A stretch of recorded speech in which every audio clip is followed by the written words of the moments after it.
দ্রব্যমূল্যের যে ঊর্ধ্বগতি বর্তমানে, তার উত্তাপ কি আপনাকে স্পর্শ করেছে? কিছু তো ডেফিনেটলি করেছে। বাসায় গেলে স্ত্রী তো বলেই যে আচ্ছা এটার দাম বেড়েছে, ওটার দাম।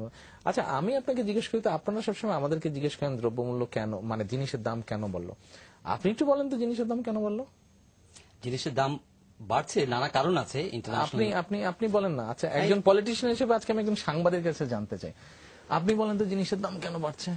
উৎপাদনের সমস্যা আছে, পরিবহনের সমস্যা আছে, আন্তর্জাতিকভাবে পণ্যের মূল্য বেড়ে যাচ্ছে, ইন্টারন্যাশনাল অয়েল প্রাইস বাড়ছে, নানা কারণ এটার সঙ্গে জড়িত আছে। আর কি কারণ? বাজারজাতকরণের সমস্যা আছে। বাজারজাতকরণের কি সমস্যা আছে?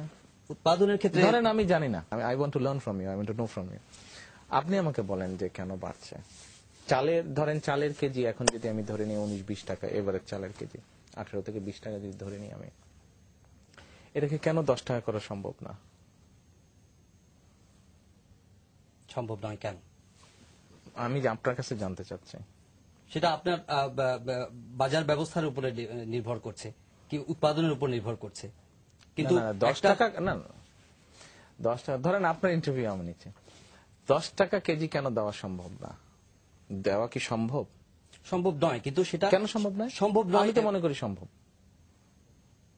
10 টাকা, কারণ এটা প্রতিদিনের বাজার চিত্র পাল্টে যাচ্ছে, উৎপাদন ব্যবস্থার সঙ্গে এটা সম্পৃক্ত। উৎপাদন ব্যবস্থায় কি সমস্যা?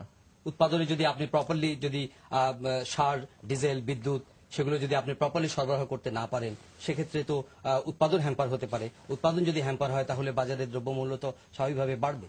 না, সার, ডিজেল, বিদ্যুৎ, এবার তো আল্লাহর রহমতে আপনার বাম্পার ফলন হয়েছে। তো যদি সার, ডিজেল, বিদ্যুৎ এগুলা যদি সরবরাহ করা সম্ভব না, তো বাম্পার ফলন হলো কেমন করে?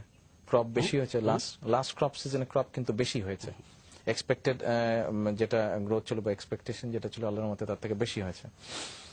আমরা তো বলছি যে আপনার একটা রিজনেবল একটা প্রাইস, সেটা আপনি what is the reasonable price then? For a kg, for 1 kg rice যেটা নরমালি মানুষ খায়,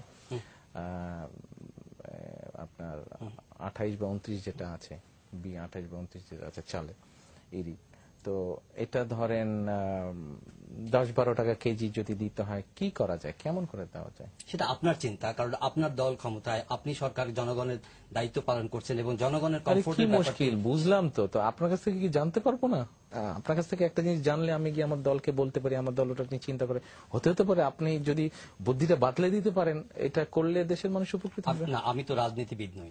রাজনীতিবিদ না, তাহলে দেশ নিয়ে তো চিন্তা করেন। রাজনীতিবিদ হলেই কি দেশ নিয়ে চিন্তা করতে হবে? সরকার তো আমি পরিচালনা করছি, ডাজন্ট ম্যাটার, সরকার আপনি পরিচালনা, কিন্তু একটা তো উপায়, বুদ্ধি বা দেশের ভালোর জন্য তো একটা আইডিয়া তো দিতে পারেন। সেটার জন্য তো আপনারা ক্লিক করলে, হ্যাঁ সেটার জন্য তো আপনারা রয়েছে। না না, সেটার জন্য আমরা নেই। আমরা তো ভাই আপনাদের কাছ থেকে জিজ্ঞেস করি। আমরা রাজনীতিবিদ যদি বলেন, রাজনীতিবিদ আপনাদের কাছ থেকে জিজ্ঞেস করেই তো করে। আমি তো জানতে চাচ্ছি কিভাবে সম্ভব।